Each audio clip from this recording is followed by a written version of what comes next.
올해 광복절 특별 사면과 관련돼서 이야기 나눠보겠습니다. 이번 광복절 특사 명단에는 김경수 전 지사와 조윤선 전 청와대 정무수석 등 정치인과 고위 공무원들이 이름을 올렸습니다.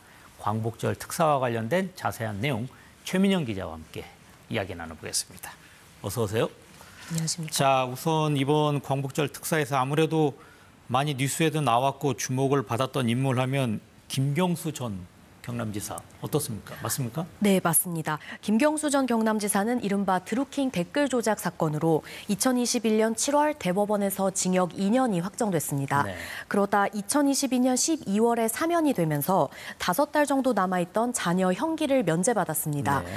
하지만 사면 당시에 복권은 되지 않아서 그 2027년까지 피선거권이 제한된 상태였는데 이번 광복절 특사로 복권되면서 선거 출마가 가능해졌습니다. 자, 이렇게 복권이 되면 정치적으로 활동을 재개할 수 있는 것 아닌가요? 어떻습니까?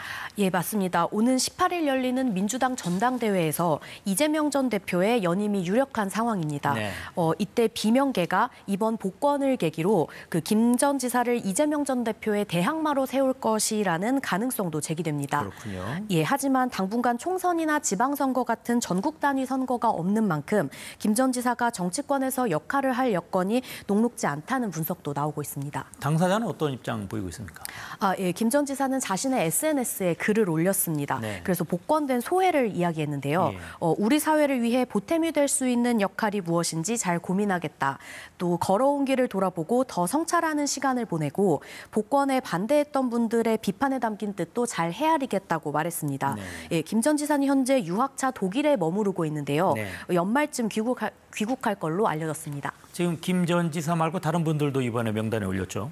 예, 국정농단 사건과 댓글 조작 사건 등으로 유죄를 선고받았던 고위 공직자와 또 여야 정치인들이 포함됐습니다. 네. 여야 구분 없이 사면을 실시함으로써 그로 인한 정치적 갈등 상황을 일단락하고 국익을 위해 통합하여 네, 이른바 문학의 블랙리스트 사건으로 징역 1년 2개월이 확정됐던 조윤선 전 청와대 정무수석, 네. 그리고 댓글 공작 사건으로 유죄가 확정됐던 원세훈 전 국정원장, 또 K스포츠재단 출연금을 압박한 혐의로 징역형을 선고받았던 안종범 전 정책조정수석을 포함해 현기환 전 정무수석과 조현오 전 경찰청장 등이 이름을 올렸습니다. 우리가 이름만 들어도 알만한 사람들인데 예. 이렇게 사면 복권한 이유 알 수 있습니까? 어떻습니까?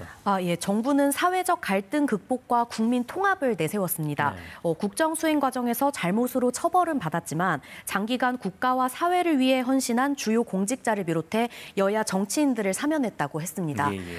또 드루킹 사건이나 댓글 공작 등 여론 왜곡자들에 대해서는 여야 구분 없이 사면을 실시했다고도 설명했습니다. 네.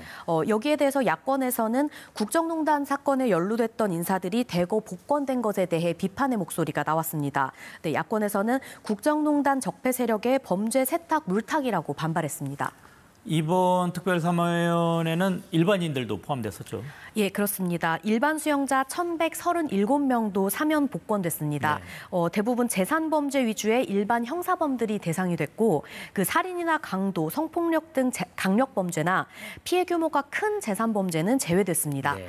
예, 회사 경영 상황이 나빠져서 대금을 정산해주지 못해 그 사기 혐의로 징역 6개월형이 확정된 소상공인이나 생활고를 겪다가 식품이나 의류 등 소액의 생필품을 훔쳤던 생계형 절도사범 등이 광복절 특사에 포함됐습니다.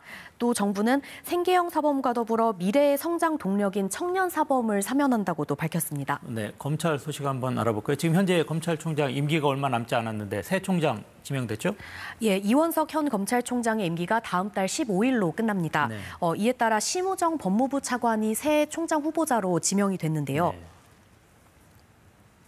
검찰총장이 검찰의 정치적 중립과 관련된 얼마나 중요한 역할을 하는지 잘 알고 있고 그 역할을 다하도록 최선을 다하겠습니다. 네, 대통령실은 검찰 구성원들의 신망이 두텁고 조직을 안정적으로 이끌 적임자로 봤다며 후보자를 지명한 이유를 설명했습니다.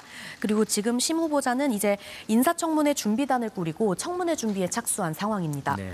네, 다음으로는 검찰이 수사 중인 김건희 여사 고가 가방 수수 의혹도 조만간 수사가 마무리될 걸로 보이는데요.